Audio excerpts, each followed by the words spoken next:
Poucos sabem, mas existe um versículo na Bíblia tão misterioso e tão poderoso que muitos passam por ele sem perceber a magnitude de seu conteúdo. Um único versículo quase escondido que revela uma disputa cósmica, um confronto espiritual de proporções inimagináveis, envolvendo ninguém menos que Moisés, o libertador de Israel, e o próprio diabo. Esse momento não aconteceu durante a vida de Moisés. Não foi no Egito, nem diante do faraó, nem no Monte Sinai quando ele recebeu as tábuas da lei. Esse evento ocorreu depois que Moisés já havia partido deste mundo. E é exatamente isso que torna tudo tão enigmático. Afinal, o que poderia haver de tão especial no corpo de um homem já falecido, a ponto de o diabo querer tomá-lo para si? A passagem-chave está em Judas, versículo 9. Mas o arcanjo Miguel, quando contendia com o diabo e disputava a respeito do corpo de Moisés, não ousou pronunciar juízo de maldição contra ele, mas disse: "O Senhor te repreenda." Judas 1:9. Esse é um daqueles textos que, à primeira vista, nos deixam cheios de perguntas. Por que o corpo de Moisés era tão valioso? Por que o próprio arcanjo Miguel foi enviado para protegê-lo? E mais intrigante ainda, o que o diabo pretendia fazer com ele? A Bíblia não narra essa disputa em detalhes, mas, quando conectamos as peças espalhadas pelas Escrituras, um quadro fascinante começa a surgir. E é aqui que a jornada começa. Vamos caminhar desde os últimos dias de Moisés, passando pela sua morte misteriosa, até chegar aos bastidores espirituais dessa batalha invisível. Moisés viveu uma vida marcada por milagres e intimidade com Deus, como poucos homens tiveram. Êxodo 33:11 diz que o Senhor falava com Moisés face a face, como qualquer fala com o seu amigo. Ele não era apenas um líder político ou militar, mas um homem que experimentou o peso da glória de Deus, que viu o mar se abrir, que esteve envolto em nuvens de fogo e fumaça no Sinai. No entanto, mesmo um homem tão próximo de Deus não escapou da disciplina divina. Por causa de um ato de desobediência em Meribá, Moisés foi impedido de entrar na terra prometida, Números 20:12. Deus permitiu que ele a visse de longe, mas não que pisasse nela. Deuteronômio 34:5-6 registra sua morte de forma única. Assim morreu Moisés, servo do Senhor, na terra de Moabe, conforme a palavra do Senhor. E o sepultou num vale, na terra de Moabe, defronte de Bet-peor. E ninguém conhece até hoje a sua sepultura. Isso já é intrigante. O próprio Deus sepultou Moisés. Não foram homens. Não houve cortejo fúnebre. Não houve culto público. Foi um enterro celestial, sem testemunhas humanas. Isso nos leva a pensar: se ninguém soube onde Moisés foi enterrado, como o diabo soube? O texto de Judas nos revela que, no momento desse sepultamento, uma batalha espiritual aconteceu. O arcanjo Miguel, frequentemente associado nas Escrituras como um guerreiro celestial, Daniel 10:13, Apocalipse 12:7, confrontou o próprio Satanás. Não era um anjo qualquer, era Miguel, o protetor do povo de Deus, contra o inimigo de nossas almas. E perceba, Miguel não discutiu com Satanás usando argumentos humanos ou com base em sua própria autoridade. Ele simplesmente disse: "O Senhor te repreenda." Isso nos mostra que o confronto não era uma questão de força física, mas de autoridade divina. Aquele corpo não pertencia ao diabo. Mas por que o corpo de Moisés importava tanto? Existem teorias sólidas, baseadas em textos bíblicos, que sugerem que Satanás queria corromper o povo de Israel usando o corpo do seu maior líder. Imagine, se Satanás conseguisse revelar a localização da sepultura, poderia transformar o corpo de Moisés em objeto de idolatria, levando Israel a um culto pagão disfarçado de honra. Israel já tinha um histórico perigoso com idolatria. Eles adoraram o bezerro de ouro, Êxodo 32, levantaram altares a deuses estrangeiros e muitas vezes se afastaram do Senhor. Um corpo preservado de Moisés poderia facilmente virar um símbolo de adoração proibida. Basta lembrar como, séculos depois, o povo chegou a queimar incenso para a serpente de bronze que Moisés havia feito. 2 Reis 18. 4. Se até um objeto usado por Deus pôde virar ídolo, imagine o que fariam com o corpo do próprio Moisés. Satanás sabe explorar a tendência humana de substituir o Criador pela criatura. O apóstolo Paulo descreve isso em Romanos 1, 23. Mudaram a glória do Deus incorruptível em semelhança da imagem de homem corruptível. Mas talvez haja ainda algo mais. Moisés não é apenas um personagem histórico, ele é um tipo profético. No Monte da Transfiguração, Mateus 17, 3, Moisés aparece ao lado de Elias, conversando com Jesus. Isso significa que, de alguma forma, seu corpo foi preservado ou transformado para aquele momento. Teria Satanás tentado impedir que Moisés estivesse presente nesse evento crucial do ministério de Cristo? Teria ele tentado quebrar um plano que já estava traçado por Deus para séculos depois? Esse tipo de questão nos mostra que a disputa pelo corpo de Moisés não foi um evento isolado. Ela se conecta a um enredo muito maior, um enredo que envolve a redenção da humanidade, o cumprimento da lei e a revelação da glória de Cristo. O versículo de Judas 1, 9 é como uma porta entreaberta para um mistério que desperta tanto a curiosidade de estudiosos quanto o fascínio de crentes comuns. Por trás dessas poucas palavras, existe uma batalha espiritual, cujo cenário não é descrito em nenhum outro lugar das Escrituras, mas cujas consequências ecoam na história da salvação. Para entendermos a profundidade desse episódio, precisamos recuar e observar como o reino espiritual age nos bastidores. A Bíblia nos mostra, repetidas vezes, que há um conflito invisível em andamento, uma guerra contínua entre o reino de Deus e as forças das trevas. Paulo, em Efésios 6, 12, nos lembra: porque não temos que lutar contra carne e sangue, mas sim contra os principados, contra as potestades, contra os príncipes das trevas deste século, contra as hostes espirituais da maldade nos lugares celestiais. Se Moisés já havia morrido e seu espírito estava nas mãos de Deus, por que o diabo se importaria com o seu corpo físico? Essa pergunta é o ponto de partida para o mistério. Satanás não desperdiça esforços. Cada ataque dele é calculado. Cada movimento é motivado por um objetivo estratégico. O que ele queria fazer com o corpo de Moisés? A cena, embora descrita de forma breve, carrega uma tensão imensa. Imagine, o corpo de Moisés, recém-falecido, está ali. O próprio Deus havia descido para conduzir seu servo à eternidade e providenciar seu sepultamento. Mas, de repente, a atmosfera espiritual se altera. A presença do inimigo se manifesta. Satanás chega com intenção clara, reivindicar aquele corpo. Não sabemos se houve palavras trocadas além do que foi registrado, mas o simples fato de Miguel ter enfrentado o diabo já revela a importância da situação. O arcanjo não discutiu longamente, não explicou, não argumentou, apenas declarou: "O Senhor te repreenda." Isso é significativo. No mundo espiritual, a autoridade não está baseada em retórica, mas na legalidade do reino. O corpo de Moisés estava sob jurisdição divina, e Miguel sabia disso. Por isso, bastou acionar a autoridade do próprio Deus. Mas por que Satanás desejaria tanto o corpo de um homem morto? A resposta começa com algo que ele sempre buscou: desviar a adoração que pertence a Deus. Desde o Éden, sua intenção foi seduzir o coração humano para se voltar a qualquer coisa, menos ao Criador. Se conseguisse ter posse do corpo de Moisés, ou até mesmo revelar sua localização, poderia induzir Israel à idolatria.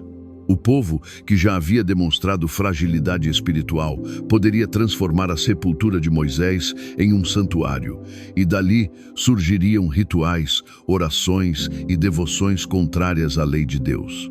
Mas existe uma segunda camada nesse mistério. Moisés era a personificação da lei. Recebeu os 10 mandamentos diretamente de Deus e foi mediador da aliança. Preservar seu corpo poderia ter um significado profético que Satanás queria distorcer. É como se ele dissesse: se eu puder manchar o símbolo da lei, posso confundir o plano de Deus. Séculos depois, no Monte da Transfiguração, Mateus 17, 3, Moisés aparece ao lado de Elias, falando com Jesus. Elias representa os profetas, Moisés, a lei. Ambos testificam de Cristo. Agora imagine se Satanás tivesse conseguido impedir a preservação ou glorificação de Moisés nesse momento. A manifestação visível da lei e dos profetas diante do Filho de Deus poderia ter sido comprometida. É aqui que a narrativa começa a ganhar contornos de uma trama espiritual muito maior do que apenas a questão de idolatria. Trata-se de um ataque direto ao enredo da redenção, uma tentativa de sabotar um evento que apontaria para Jesus como cumprimento de toda a Escritura. Outro detalhe chama a atenção. O confronto não foi entre um anjo qualquer e um demônio menor, mas entre o arcanjo Miguel e o próprio Satanás. Isso indica que a disputa não era trivial. Miguel aparece na Bíblia sempre em contextos de batalha decisiva. Em Daniel 10, 13, ele luta contra principados que resistiam à mensagem de Deus ao profeta. Em Apocalipse 12, 7, Miguel lidera os exércitos celestiais contra o dragão. Ou seja, quando Miguel entra em cena, significa que a questão é de importância estratégica para todo o plano divino. E Judas 1, 9 é exatamente isso, um registro breve, mas carregado de implicações eternas. Será que o corpo de Moisés foi glorificado naquele momento, assim como será com os corpos dos salvos na ressurreição? Ou foi simplesmente preservado de maneira especial para um propósito futuro? Será que Satanás sabia de algo que os seres humanos não sabiam, algum papel que Moisés ainda teria no plano de Deus? Essas perguntas não têm resposta definitiva nas Escrituras, mas nos conduzem a meditar sobre o fato de que o mundo espiritual conhece e reage ao plano de Deus com muito mais intensidade do que imaginamos. No próximo capítulo, vamos examinar o contexto histórico e espiritual da morte de Moisés, explorando por que Deus decidiu enterrá-lo pessoalmente e ocultar o local, e como isso se conecta à batalha descrita em Judas 1, 9. Para compreender por que a disputa pelo corpo de Moisés foi tão relevante, precisamos voltar aos últimos dias de sua vida e observar com atenção o contexto em que tudo aconteceu. Moisés não morreu num momento qualquer. Sua partida encerrou uma era e abriu outra no relacionamento de Deus com seu povo. Moisés havia guiado Israel por 40 anos no deserto. Era o líder incontestável, a voz profética que falava em nome do próprio Deus, o legislador que entregou ao povo as instruções divinas. Sua figura estava profundamente enraizada no coração de cada israelita. Ele era, aos olhos deles, o homem que mais se aproximara da glória de Deus. Mas havia um problema espiritual latente. Israel tinha uma tendência recorrente de adorar líderes, objetos e símbolos em vez de adorar ao Senhor. Ao longo da peregrinação no deserto, o povo demonstrou repetidas vezes que precisava de sinais visíveis para sustentar sua fé. Foi assim com o bezerro de ouro em Êxodo 32. Foi assim com a serpente de bronze em Números 21. 9, que séculos depois teve de ser destruída pelo rei Ezequias, porque havia se tornado objeto de idolatria. 2 Reis 18, 4. Moisés, por mais fiel que tenha sido, também falhou. Em Números 20, 10, 12, Ele feriu a rocha para dar água ao povo, quando Deus havia ordenado que apenas falasse a rocha. Esse ato de desobediência foi grave porque distorceu o simbolismo que Deus queria transmitir. A rocha era um tipo de Cristo e deveria ser falada e não ferida novamente. 1 Coríntios 10, 4. Como consequência, Deus disse: porquanto não crestes em mim para me santificardes diante dos filhos de Israel, por isso não fareis entrar esta congregação na terra que lhes tenho dado. Números 20, 12. Moisés aceitou essa sentença, mas continuou liderando até o fim. Ele sabia que não pisaria na terra prometida, mas também sabia que sua missão estava completa. O capítulo final da vida de Moisés é narrado em Deuteronômio 34. Deus o levou ao topo do Monte Nebo, para que pudesse contemplar a terra que havia prometido a Abraão, Isaque e Jacó. De lá, Moisés viu cada detalhe: Judá, Efraim, Naftali, o Neguebe, o Vale do Jordão. Foi uma visão panorâmica, um presente de despedida. Em seguida, o texto é claro: Moisés morreu ali, conforme a palavra do Senhor.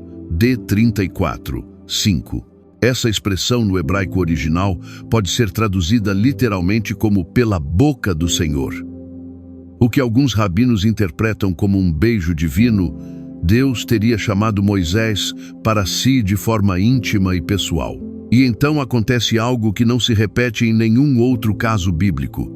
O próprio Deus sepulta Moisés, e o sepultou num vale na terra de Moabe, defronte de Bet-peor, e ninguém conhece até hoje a sua sepultura.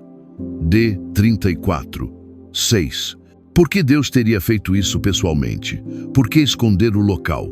Aqui entra a lógica espiritual. Se o povo de Israel soubesse onde Moisés estava enterrado, poderia transformar sua sepultura num local sagrado, e com o tempo isso se tornaria idolatria. Deus, que já conhecia o coração humano, preveniu esse risco, mas Satanás também conhecia essa tendência.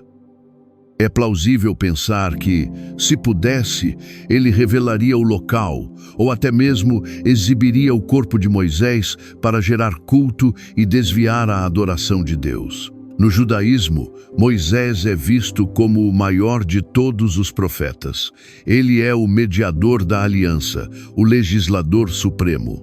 Sua autoridade vinha diretamente de Deus, e a Torá, os 5 primeiros livros da Bíblia, é chamada de Lei de Moisés.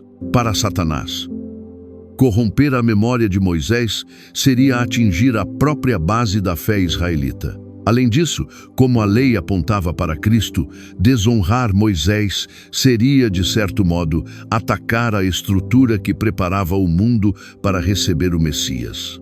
Há ainda outro detalhe importante. O Antigo Testamento está repleto de sinais de que figuras-chave da história de Israel tinham destinos espirituais singulares. Enoque andou com Deus e não apareceu mais porque Deus o tomou. Gênesis 5, 24. Elias foi levado ao céu num redemoinho 2 Reis, 2, 11. Com Moisés, o caso foi diferente. Ele morreu, mas Deus cuidou de seu corpo de forma pessoal e misteriosa. Essa distinção levanta questões.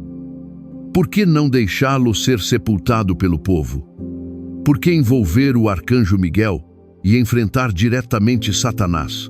É evidente que havia algo mais em jogo, algo que ultrapassa a compreensão humana imediata. No próximo capítulo, vamos explorar a reviravolta teológica. O detalhe que poucos conhecem sobre o texto original, o significado oculto e como isso lança nova luz sobre o mistério do corpo de Moisés. Quando lemos Judas 1, 9 em nossas Bíblias traduzidas, o versículo parece simples. Miguel enfrenta o diabo e diz: "O Senhor te repreenda." Mas, ao mergulharmos no texto original e nos contextos intertextuais, percebemos que há muito mais acontecendo do que o que se vê na superfície. Este é um daqueles momentos em que a revelação está nas entrelinhas e apenas quem investiga com cuidado percebe a profundidade. O livro de Judas foi escrito originalmente em grego, mas o pano de fundo da disputa remete a uma tradição judaica antiga. A expressão "o Senhor te repreenda" no grego é sero pi iota tau iota mu e sigma alfa iota sigma omicron. Iota kappa i rho iota omicron is epitimesai soi Kyrios, que significa literalmente que o Senhor imponha um limite sobre você, ou que o Senhor te coloque em teu devido lugar. Não se trata apenas de uma repreensão verbal, mas de um ato de autoridade legal no mundo espiritual. É como se Miguel estivesse dizendo: você não tem direito legal sobre este corpo. O Senhor decreta que você não pode tocá-lo. Essa frase ecoa diretamente Zacarias 3, 1-2, onde o sumo sacerdote Josué está diante do anjo do Senhor e Satanás o acusa. O anjo diz: o Senhor te repreenda, ó Satanás. Sim, o Senhor que escolheu Jerusalém te repreenda. Aqui vemos a mesma estrutura. Satanás aparece para acusar, mas recebe uma ordem de recuo baseada na escolha e autoridade de Deus. O paralelo é intencional. Judas está conectando a disputa sobre o corpo de Moisés a um padrão espiritual antigo. Satanás tentando reivindicar o que Deus já declarou como seu. Nos escritos apócrifos e pseudoepigráficos, como a Assunção de Moisés, um texto judeu antigo, há referências a esse episódio, sugerindo que Satanás teria argumentado que Moisés era um homicida por ter matado o egípcio, Êxodo 12, e, portanto, não merecia um sepultamento honroso por Deus. Se essa tradição tiver algum fundo de verdade, então entendemos melhor o peso jurídico dessa batalha. Satanás estava tentando usar o passado de Moisés como base legal para reivindicar seu corpo. É o mesmo padrão que ele usa contra os crentes, acusação baseada em pecados cometidos, ignorando o perdão e a escolha soberana de Deus. No hebraico de Deuteronômio 34, 6, quando diz que Deus o sepultou, Vaigbor otu. O verbo sepultar está na forma cal simples, mas o pronome direto otu, ele é extremamente enfático. Isso destaca que Deus mesmo tomou a ação de enterrar. Moisés não delegou a anjos, não deu a homens, mas fez pessoalmente. Isso nos leva a uma reflexão. Se o próprio Deus se envolveu fisicamente no sepultamento, é porque havia algo singular no destino desse corpo. Era um ato de posse e proteção. Moisés representa a lei, Elias, os profetas. Ambos aparecem no Monte da Transfiguração, Mateus 17, 3, ao lado de Jesus, que é o cumprimento de ambos. Ali, o corpo de Moisés não é um cadáver, mas uma forma glorificada. Isso sugere que ele passou por um processo especial antes desse evento, possivelmente já na ocasião da disputa com Satanás. Se Satanás tivesse obtido sucesso, poderia ter atrasado ou deturpado o cumprimento dessa cena profética. Isso não seria apenas uma perda histórica, mas um golpe simbólico contra o plano de Deus de mostrar, diante de Pedro, Tiago e João, que Jesus é o centro e o cumprimento de toda a Escritura. A diferença entre alma e corpo na disputa. Outro detalhe pouco comentado. Judas 1, 9 fala apenas do corpo. A alma de Moisés já estava segura nas mãos de Deus. Isso mostra que, para Deus, o corpo não é um mero recipiente descartável. Ele também tem valor no plano eterno. Paulo, em 1 Coríntios 15, explica que o corpo será transformado e glorificado na ressurreição. Assim, preservar o corpo de Moisés tinha implicações escatológicas. Talvez Satanás soubesse de algo que nós apenas vislumbramos. Talvez ele entendesse que o corpo de Moisés teria um papel em um futuro evento de manifestação divina e sua tentativa foi impedir ou corromper isso. Assim como ele tentou matar Jesus na infância, Mateus 2, e tentou desviá-lo no deserto, Mateus 4. Aqui vemos mais uma tentativa de frustrar o plano divino, agindo sobre uma peça-chave da história bíblica. Quando falamos sobre a disputa pelo corpo de Moisés, é comum que alguns pensem: mas por que isso é importante para a minha vida hoje? Afinal, ele morreu há milhares de anos. O que esse episódio tem a ver comigo? A resposta é: tem tudo a ver. Esse confronto não é apenas uma curiosidade bíblica, mas um reflexo de algo que ainda acontece no mundo espiritual. Ele nos ensina sobre a autoridade de Deus, sobre a estratégia do inimigo e sobre como nosso futuro eterno está seguro nas mãos do Senhor. O ponto central do versículo de Judas 1:9 não é a força física, mas a autoridade espiritual. Miguel não venceu Satanás com poder próprio, mas invocando a autoridade do Senhor. O Senhor te repreenda. Isso nos lembra que, no mundo espiritual, a vitória não vem da nossa capacidade, mas de quem está do nosso lado. Paulo explica isso claramente em Romanos 8:31. Se Deus é por nós, quem será contra nós? Essa não é apenas uma frase bonita, é uma realidade espiritual. Assim como o corpo de Moisés estava protegido porque pertencia a Deus, nós também estamos protegidos quando pertencemos a Cristo. Satanás pode tentar nos acusar, como fez com Moisés, mas sua acusação não tem poder sobre aquilo que Deus já declarou como seu. Em Zacarias 3:1-2, Satanás aparece diante do anjo do Senhor para acusar o sumo sacerdote Josué. O padrão é sempre o mesmo. Ele aponta falhas, tenta reabrir feridas do passado e procura bases legais para reivindicar algo ou alguém. Com Moisés, possivelmente usou o argumento do homicídio do egípcio, Êxodo 12, para dizer: ele não merece um sepultamento honroso, nem um papel glorioso no futuro. Mas a resposta divina foi simples e definitiva: o Senhor te repreenda. Deus não discute com o inimigo sobre nossos pecados já perdoados. Ele declara sua autoridade e encerra a questão. Às vezes, na cultura cristã, damos muita atenção à alma e pouca atenção ao corpo, como se ele fosse apenas um invólucro temporário. Mas a Bíblia não vê assim.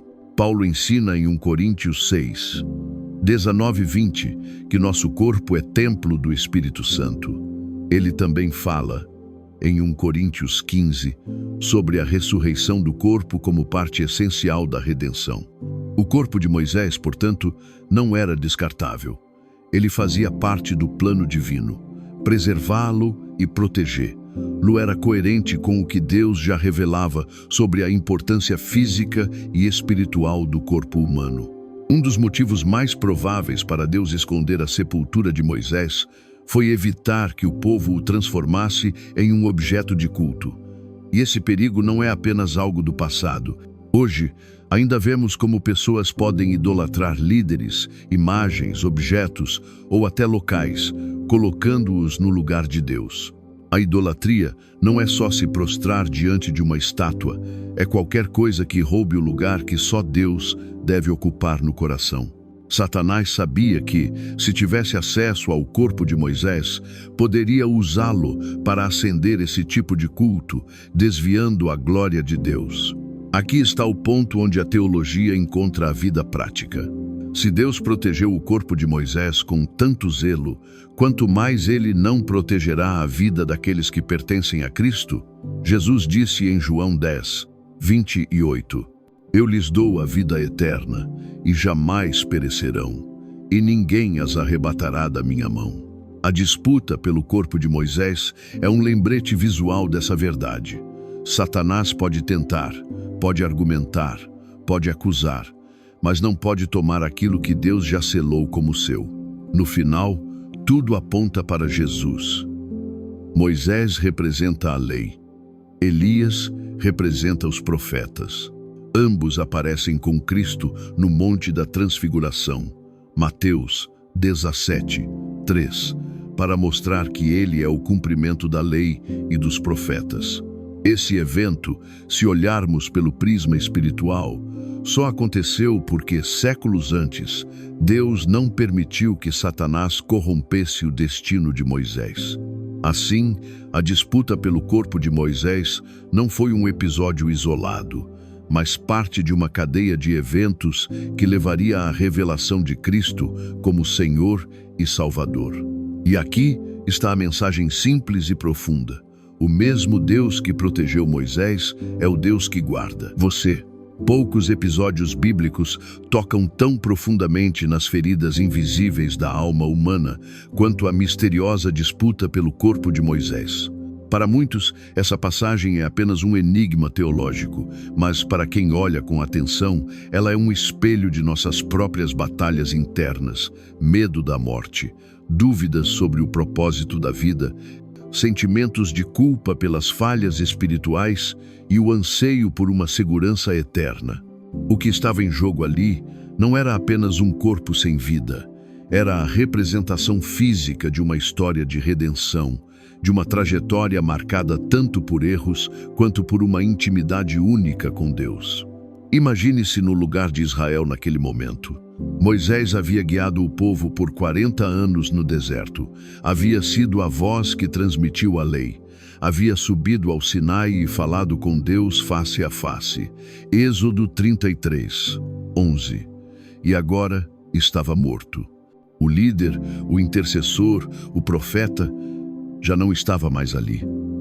O corpo dele tinha um valor simbólico incalculável e Satanás sabia disso. O adversário desejava, talvez, transformar aquele corpo em um objeto de idolatria, desviando os corações de Israel. Ou, de forma mais profunda, queria contestar o direito de Deus sobre aquele que, em um momento crítico, havia falhado em obedecer plenamente. Números 20, 12. Essa tensão entre acusação e graça toca diretamente nas nossas dores espirituais. Quantos de nós carregamos lembranças de erros passados, momentos em que sabíamos o que era certo, mas agimos diferente? Quantas vezes o inimigo sussurra que não somos dignos de sermos usados por Deus, que nossas falhas nos desqualificam? É exatamente aqui que o episódio de Moisés se torna um farol de esperança. Mesmo com falhas registradas na Escritura, o próprio Deus reivindica a posse dele. Judas 1, 9 nos mostra Miguel, o arcanjo, disputando com o diabo não baseado na perfeição de Moisés, mas na autoridade do Senhor. O Senhor te repreenda. O medo da morte é outra ferida universal que esse texto toca. A morte, para muitos, é um grande mistério, carregado de incertezas. Satanás, segundo Hebreus 2, 14 e 15, mantém muitos escravizados justamente pelo medo da morte. Mas a cena da disputa pelo corpo de Moisés nos lembra que até mesmo aquilo que parece ser a última palavra, o túmulo, está sob a autoridade de Deus. Moisés não estava perdido, não estava abandonado ao inimigo, estava guardado pelo poder divino. Isso responde ao anseio humano por segurança na salvação. Se Deus foi fiel a Moisés, será fiel a todos os que pertencem a ele. Há também o desejo profundo de pertencimento a uma comunidade de fé. Moisés, mesmo tendo pecado, não foi excluído da história do povo de Deus. Pelo contrário, aparece vivo séculos depois, no Monte da Transfiguração, conversando com Jesus. Mateus 17, 1-3. Esse detalhe é um golpe poderoso contra a culpa que muitos carregam. Ele prova que Deus não define nossa eternidade apenas pelo nosso pior momento. Moisés teve seu momento de fraqueza, mas também teve um chamado, uma aliança e uma promessa. E Deus cumpriu tudo isso. Aqui entramos na dimensão mais emocional do texto, o desejo de transformação.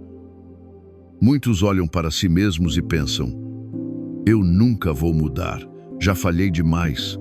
Deus não pode me usar. Mas a história de Moisés prova que o poder de Deus não é limitado por nossas falhas. O inimigo queria aquele corpo como troféu de derrota, mas Deus o manteve como testemunho de vitória. Se o Senhor foi capaz de resgatar Moisés, Ele também é capaz de restaurar completamente qualquer um que se entregue a Ele. Essa disputa invisível pelo corpo do líder de Israel é um lembrete visual e espiritual. Existe uma guerra sobre cada vida humana. Satanás acusa, tenta desqualificar, traz à tona o passado. Deus reivindica, purifica e transforma.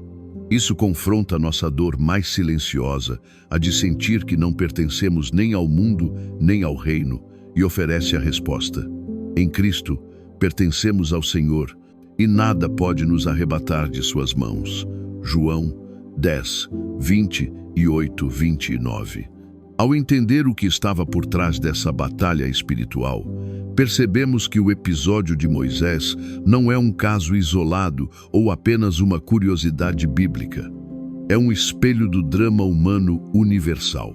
É a prova de que, mesmo diante da morte, da culpa e da acusação, a última palavra pertence a Deus. E é um convite para que cada um de nós olhe para sua própria vida e diga: meu corpo, minha alma e meu espírito pertencem ao Senhor. Nenhuma acusação vai mudar isso. Até aqui, percorremos uma jornada que nos levou dos últimos dias de Moisés até a misteriosa batalha espiritual narrada em Judas 1:9. Vimos como o corpo do libertador de Israel foi disputado entre o arcanjo Miguel e o próprio Satanás, e exploramos as razões espirituais e proféticas que podem ter motivado esse confronto. Mas agora, quero falar com você de forma mais direta, porque este não é apenas um relato distante no tempo. Ele toca na sua vida, nas suas dúvidas, na sua fé e também na sua missão como parte do povo de Deus. Então me diga, você já tinha ouvido falar dessa história antes?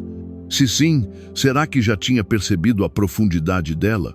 E se não, como você se sente sabendo que há passagens assim, quase escondidas na Bíblia, que revelam batalhas invisíveis e o cuidado de Deus até mesmo sobre um corpo sem vida? Deixe o seu sim ou não nos comentários, porque quero saber quantas pessoas conheciam esse mistério e quantas estão descobrindo isso pela primeira vez.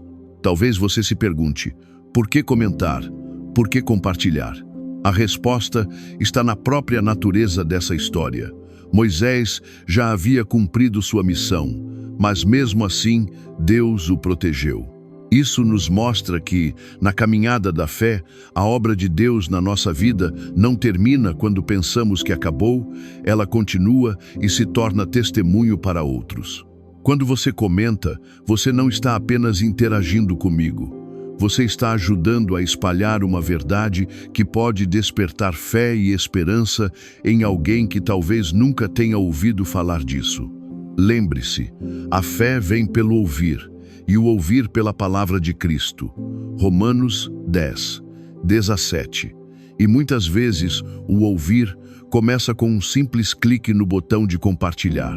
Quero que você pense agora em alguém que está precisando de esperança. Pode ser um amigo, um parente ou até alguém do seu grupo de oração. Talvez seja alguém que perdeu uma pessoa querida e está tentando lidar com o medo da morte. Talvez seja alguém que se sente acusado pelo passado, como Satanás tentou fazer com Moisés. Compartilhar essa mensagem pode ser o empurrão que essa pessoa precisa para lembrar: Deus me guarda até depois da morte. Nada nem ninguém pode me tirar das suas mãos.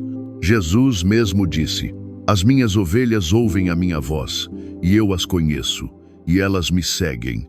Eu lhes dou a vida eterna, e jamais perecerão, e ninguém as arrebatará da minha mão.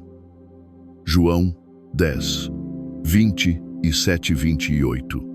Você acredita que Satanás ainda hoje tenta usar a idolatria e a distorção da verdade para afastar as pessoas de Deus? Já passou por momentos em que se sentiu acusado ou indigno, como Moisés poderia ter se sentido? Como essa história muda sua visão sobre a proteção de Deus?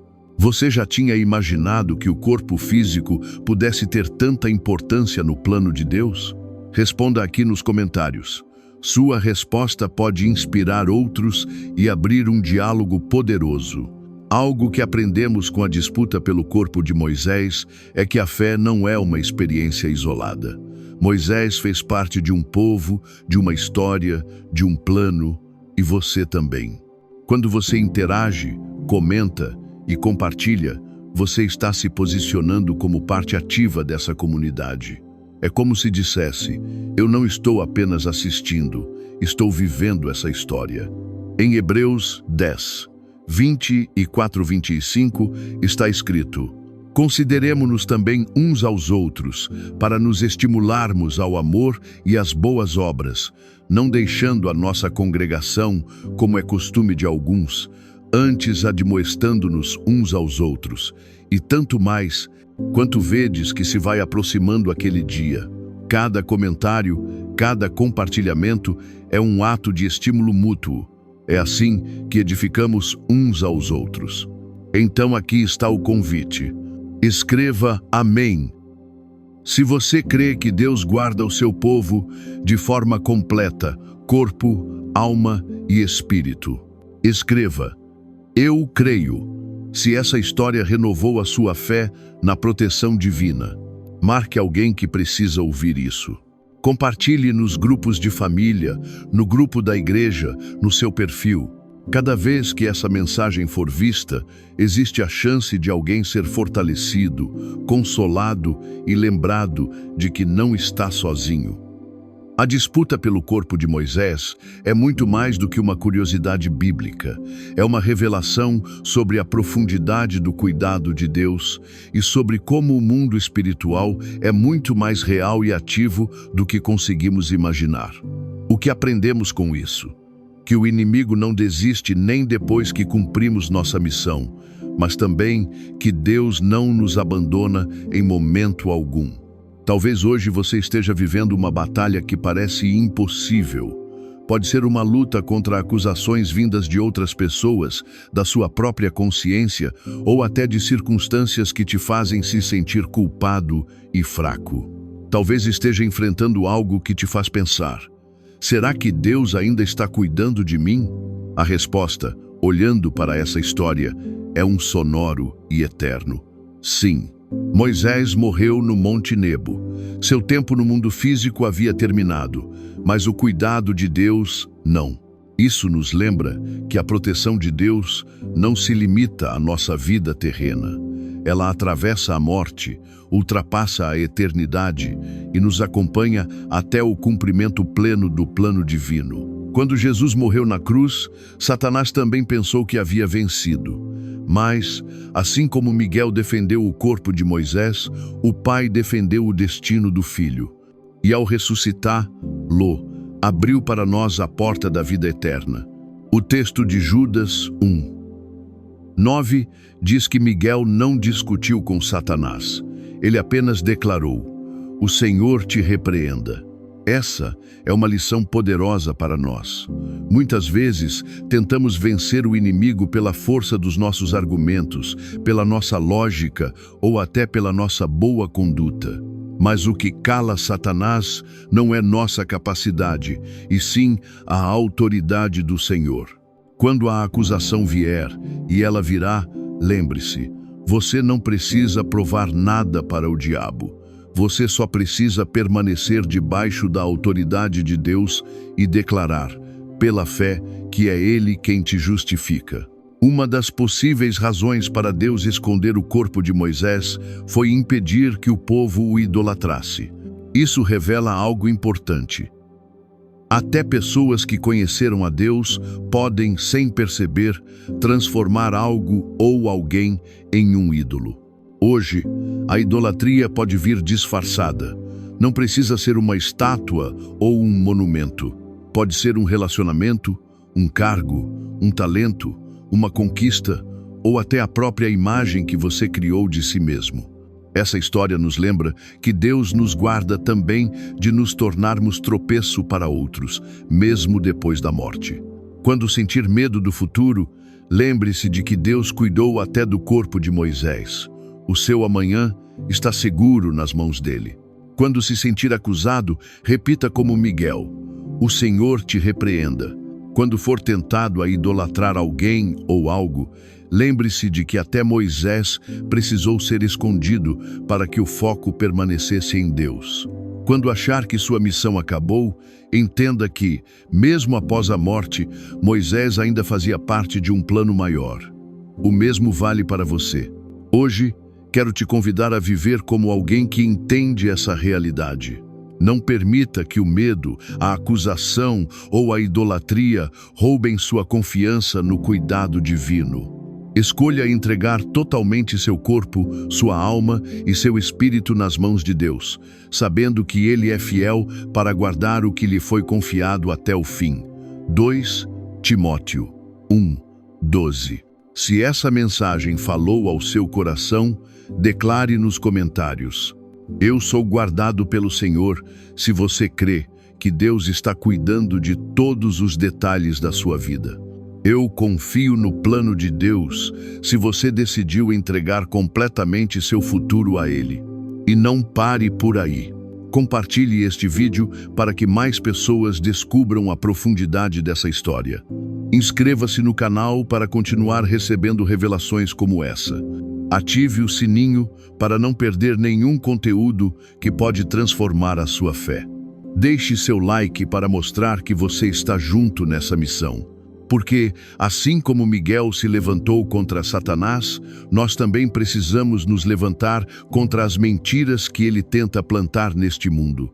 E uma das formas de fazer isso é espalhar a verdade da palavra. A cena misteriosa de Judas 1:9, em que Miguel disputa com Satanás pelo corpo de Moisés, é como uma janela que se abre para a história maior, a história da redenção.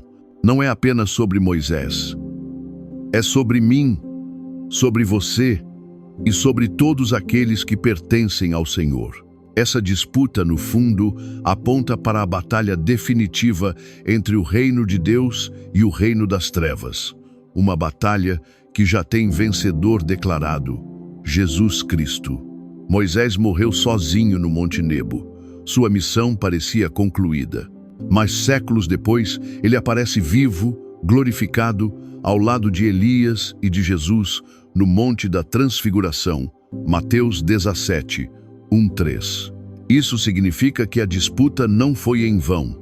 O corpo que Satanás queria corromper foi preservado para participar de um momento profético que confirmava Jesus como o Filho de Deus.